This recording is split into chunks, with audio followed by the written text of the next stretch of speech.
Thank you.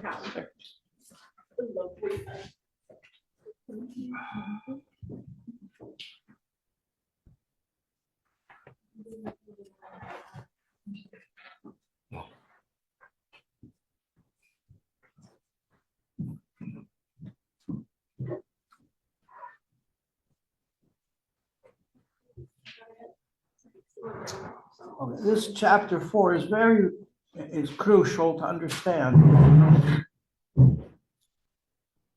that there's a big difference between the neshama in and for itself and the garments of the neshama. The neshama in and for itself cannot be affected. It's godliness, it's pure, it's like fire, remains what it is. And its connections are like preordained. And why does a person get a certain neshama? Perhaps it's like the lottery. It's higher than understanding. So sometimes people of very humble background merit a very lofty neshama for their children, or for a child. So therefore, the Torah tells us to pay close attention to the children of the poor and the humble, because Torah may come from them. However, the garments of the soul are what the soul operates with. And we learned in chapter 2 that all the mitzvahs that a person will do in his or her life must be done with and through these garments. And these garments can be affected. They can be besmirched. They can be sullied.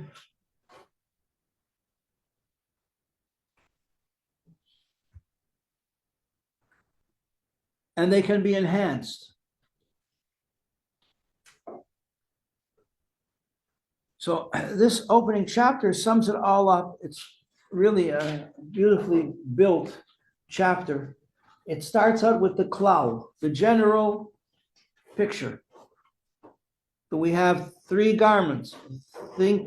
What we think, what we say, what we do. And we use these garments to fulfill the commandments of the Torah. And now he goes through it. This is repeating the idea. Page 76 in the second paragraph.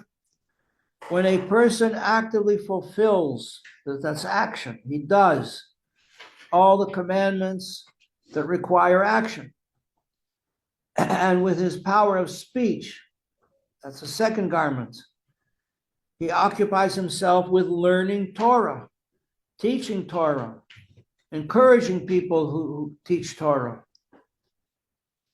And he learns all the laws governing the fulfillment of the commandments. So we have action, and then we have speech about action. Like nowadays, we cannot fulfill most of the commandments of the Torah. It's not possible because we don't have a Beis Hamikdash.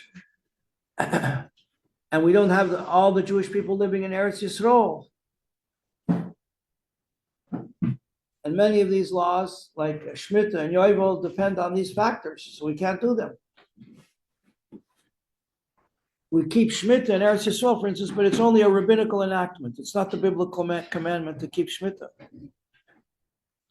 Still, we have to be careful. If someone sends you a gift on Tu B'Shvat of Jaffa oranges, you have to take Meiser.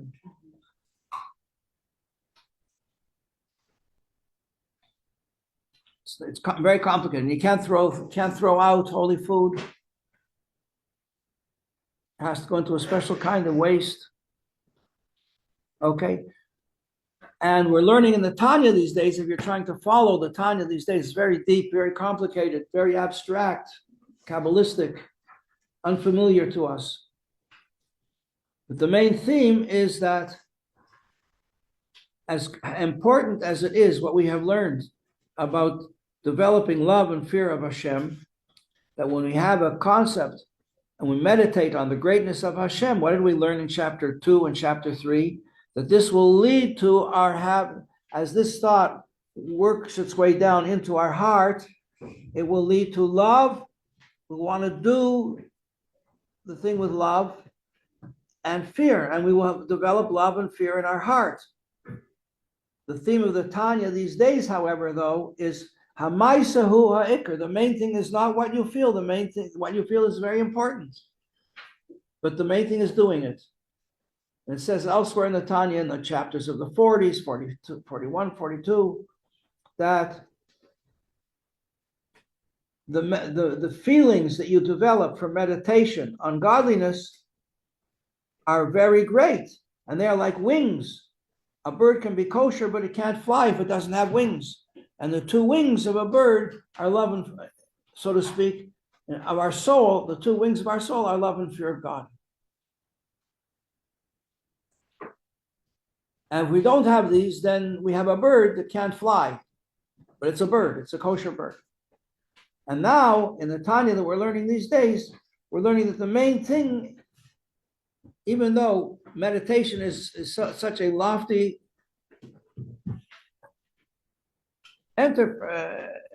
undertaking to have love, real love and fear of Hashem,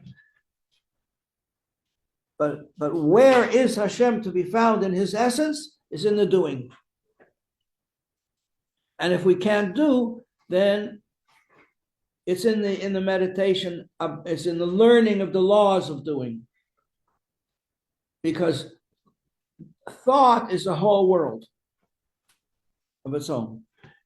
I remember hearing from a great mashpia, Mendel Futterfass used to say that thinking is a whole world. You can do things in thought. You can say things in thought. You can make the best speech you ever made in your thought. Hopefully you won't say it. But in the world of thought, you could say everything. And it has an effect on you. A positive one or a negative one. So if you get really angry and you're thinking about how angry you are with this particular individual, it's not a healthy way of thinking. And there's such a thing as thinking about thinking.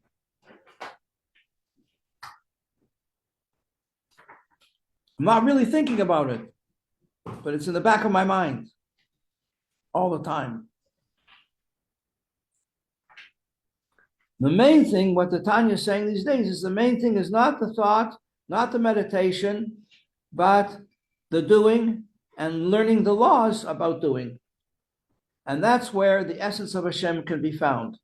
Why are the other levels not essential? Because they're personal. They're connected to us, and we are limited. Whereas Hashem's will is not limited. Hashem's will is his essence, and his essence is infinite. Okay, that's by way of introduction. So we have these three garments of thinking, speaking, and doing.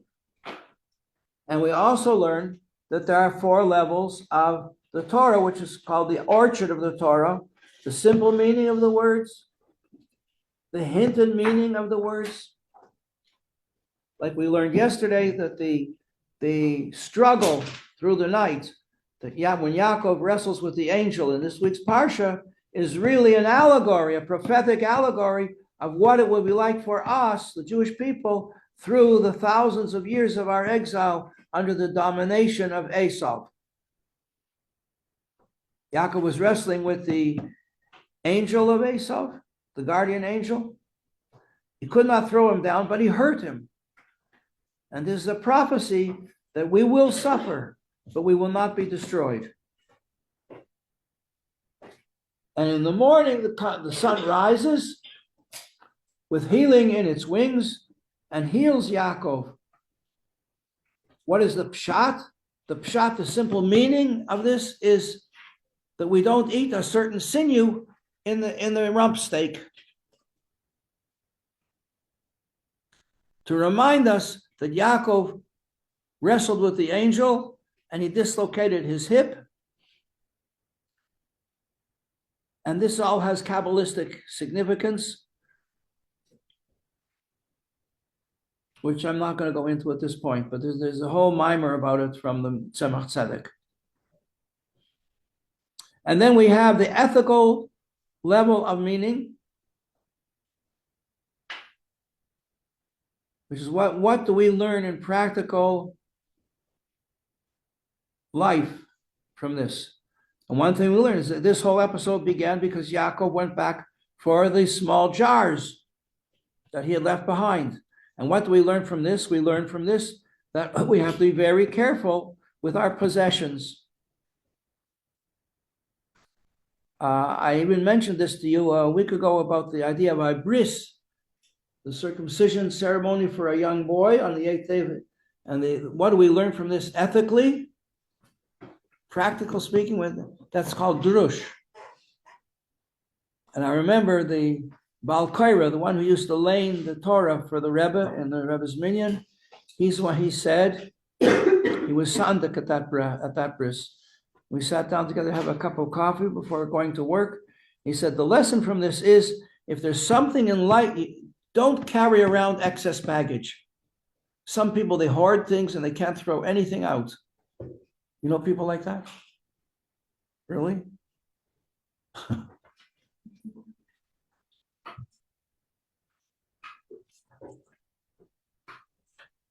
He went like this. He said, if there's something that you don't need in life, get rid of it.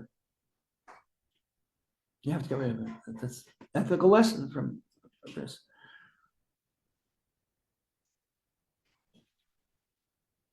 And the ethical lessons of a covenant, that a person has to keep his word, and circumstances don't change the commitment that we make when we make a covenant with someone, or we enter the covenant with God in 3 different places. At Mount Sinai, we made a covenant. When we entered Eretz Yisrael, there was a second covenant.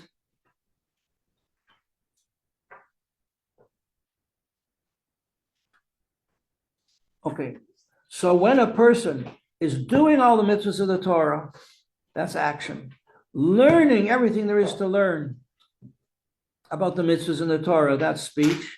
And when you're meditating on the ideas of the Torah and the godliness in the Torah, then what do we see? Middle of page 77, then all of the organs of your body are enclosed in the 613 commandments. Like you're going to buy a pair of gloves now because the weather's getting cold. You're going to buy a pair of gloves with 5 fingers. Why? Because you have 5 fingers. And now we learn something amazing, that the number of commandments in the Torah, 613, subdivide into 2 categories. Positive commandments, which are called 248, and negative commandments, which are 365. 248 positive commandments correspond to 248 limbs of your body.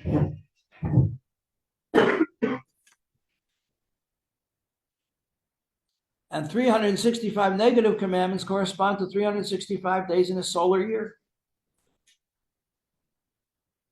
So that all of these things have a spiritual source, and the command is a commandment for every limb of your body. And if you want to know what these 248 limbs are, there's a book downstairs called Mayam Loes, and in Parshas Bereshis speaks about the creation of Adam Arishan, and it details for you what are these 248 limbs.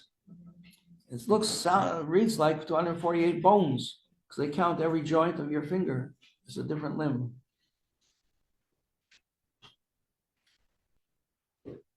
So it's an exact fit. The Torah becomes an exact fit to our body, and that also is another aspect of what it means that a human being is a small world, a microcosm. So the world is a macrocosm of the Torah, because the world is made to be a vessel for fulfillment of the 613 commandments. And these commandments correspond to our body, but they also correspond to a greater spiritual body, which is called in Kabbalah the body of the king. And the king is Hashem. And these commandments in godliness are not physical commandments, they are spiritual concepts of godliness. So the real image of God, we say, we don't believe in images, statues, paintings, and so on of God. God is invisible. He's beyond the world of physical things and images. But the real image of God is the 613 commandments. That is the image of God. That's the divine image of the supernal man. If we abstract each image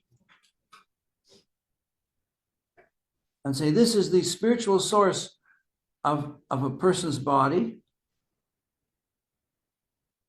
so that will come out to be the 613 commandments.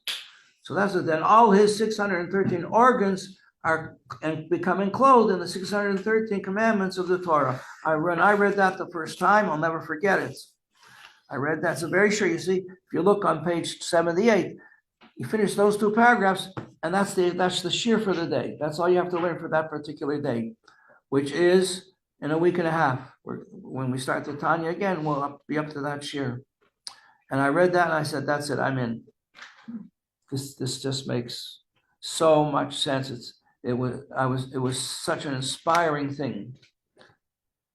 Okay, so now we've learned the general layout of the whole chapter. Now we go back and do it again with more details. Page 78. Okay, ubifratus, the first word means in detail. We're going to do this in detail now. Do it again. Bechinas Chachma, we've learned what Chachma is, right? Chachma is inspiration. The lightning flash in your brain, in the right side of your brain. Bina is development in the left side of the brain, and Das is in the back, that's connection. That's what we learned in chapter 3. Meluboshes Bahasaga, so when these three mental aspects are enclosed in Hasaga, what is Hasaga? Hasaga is understanding and grasp. The Hasig Mashu means to get to understand it, concept. Hasaga Satira. Shehu Masig, so we have the concept. Hasaga is the concept. The verb is Masig. He understands, he grasps. But Pshat, Remez, Drush, and Soid, these are the 4 levels of Torah, the garden of Torah. Pei, Resh, Dalet, Samach, Pardes. First letter spell the word Pardes, the orchard of Torah. So when he understands in all these 4 levels, as much as it's possible for him or her mental capacity to grasp,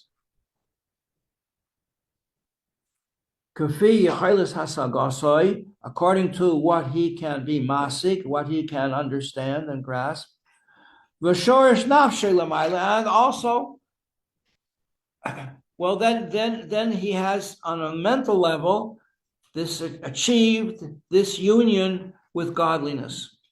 His mind meets the mind of God. And now he adds another So there are 2 qualifications here. One is, depends on his IQ. You know, when someone like myself learns the Tanya, that was the shir for yesterday, I don't get very far with it. My IQ doesn't handle these concepts. So that's a limitation. But then there's a second limitation. V'shorish nafse lamayla, which is the source and root of a person's soul on high, where your soul comes from. All the souls come from Hashem in their essence. But when our soul comes down into our body, it's no longer essence. It's step down. It's a step down version. And exactly where does the stepping down take place? And that can change from one person to the next. A classic example of this is coming up with Hanukkah. We have two great teachers who are both teaching Torah, but they had different opinions. They both had the same teachers, and they went away with completely different opinions, depending on the source of their soul. Because each one took the teaching in a different way, depending on the nature of a soul. For instance, if a person's soul has a predominance of kindness in it, then he will interpret all the teachings in a kindly way, with some exceptions. And if a person's soul has a predomination, is predominantly gevuridic, strict, discipline, always on time, exact, then he will take things in an exact manner. So you're going to have people who their thing is that they love the Tzanzarov, for instance, famous for his kindness. He was, you know what he used to do? He used to give so much tzedakah that he would use up all the money in the house. There would be no money left in the house, and someone would come. He'd want to give them help them out. There was no money. He would take his sons, call his son, one of his sons, and say, "Take the candlesticks and go to the pawn shop, and come back with money. Take the bechers, take all the silver, and go get money. We have to help these people." But then before Shabbos, he said, "What are we going to do? We don't have candlesticks. We don't have bechers." So he'd say, "So go get money and redeem them." A famous story about Sukkot. He went to his sukkah and he didn't want to go in. He said, "Well, I have no merit. I have no mitzvahs. I have no understanding. I'm a very simple person. I don't have the merit to go into the holiness of the sukkah." He stood there for a while and they said, but the only merit I have, I guess, is that some people decorate their sukkahs with pictures and decorations and hangings and so on. We don't do that. He says, the only merit I have to go into the sukkah is the charity that I gave. So according to the predilection of the soul, a person may interpret the Torah with a leaning for kindness and in a very loving, compassionate manner. And someone else will be very strict. No, we follow the law, exactly what it is. We don't take liberty. We don't take liberties.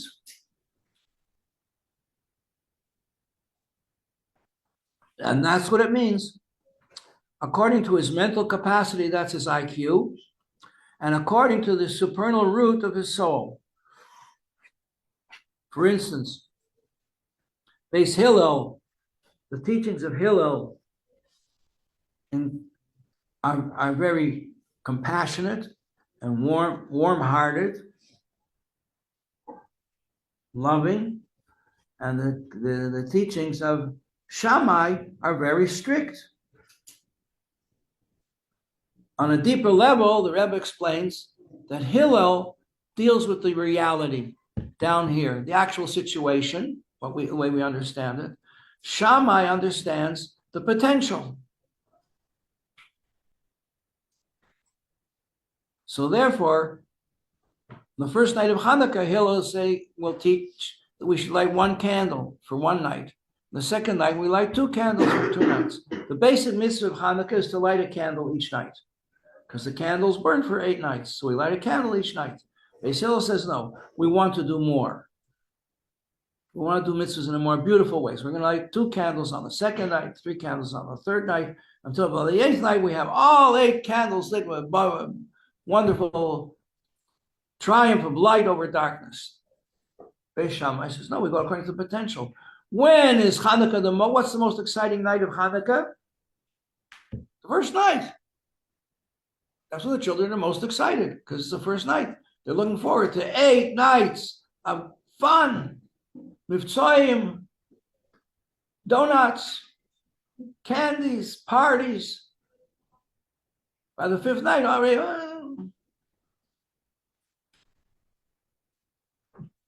So Beis Shammai emphasizes the first night is the most important night.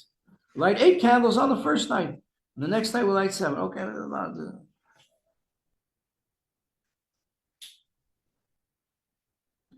And the midas, so these are mental, so these are the garments of thought.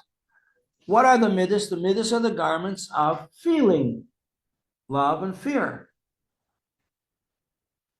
together with their offshoots. What are offshoots? The branches on a tree, and the ramifications, and their similarities. So the midas are about how we fulfill all these commandments in action and in speech.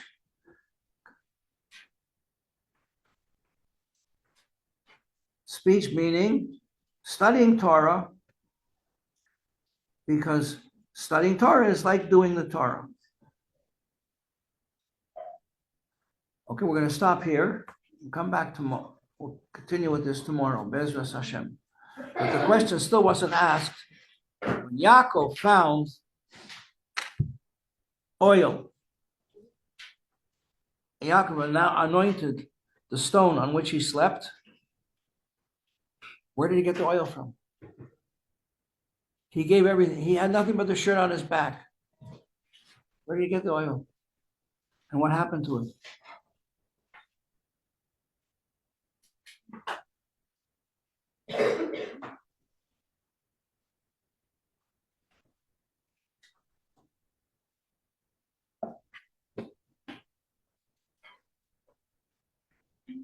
You might ask the same question about Lot, Abraham's brother-in-law. But Lot got drunk when he ran away from Sodom, when the angel saved him and his 2 daughters. And they ran away. And they hid in a cave because they thought the world was being destroyed. And they found wine. And he drank the wine, he got shikker. Out of that came 2 nations, Moab and Ammon. Moab means from my father, Me'av.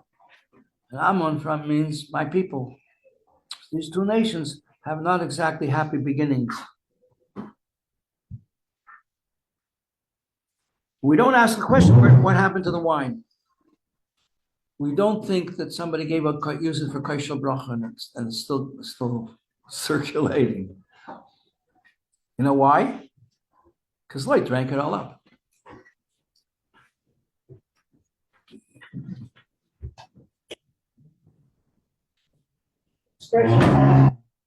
Riches, Kairach. Kairach found masses of money that Yosef had set aside when he was ruling Egypt. Kairach found it. Kairach became fabulously rich. We say a person's rich as Kairach, and we say he's drunk as Lot. That's why it's so drunk, you know what he was doing. Have a great day, girls. And tonight is the big night, the wedding of the Rebbe. With the Rebbe, connected him with the previous Rebbe and the Hasidim, and that's how, and with us. That's what we're all doing here. Okay, we're coming.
девочка, которая уменьшила.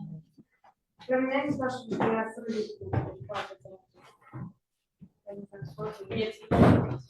Не много телефонов?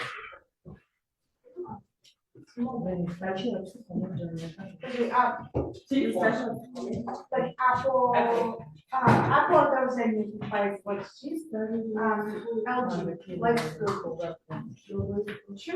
L. Или Samsung. Даже Samsung это эксперимент. Нет, не знаю.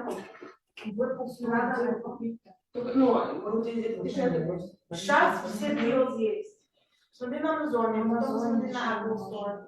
Посмотри на Тиному, там все продают. Последний вышел 16, да?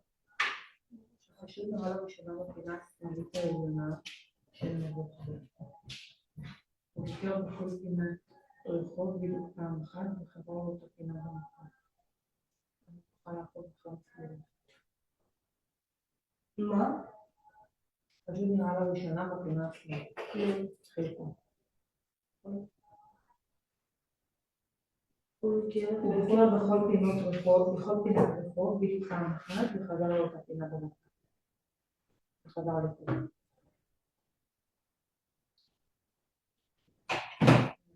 הוא יצא מכאן.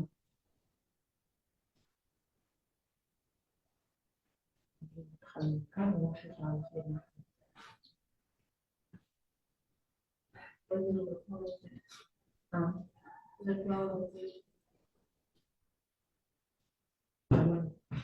הוא לא חייב לעבור, הוא חייב לעבור בכל פינה, כל פורם.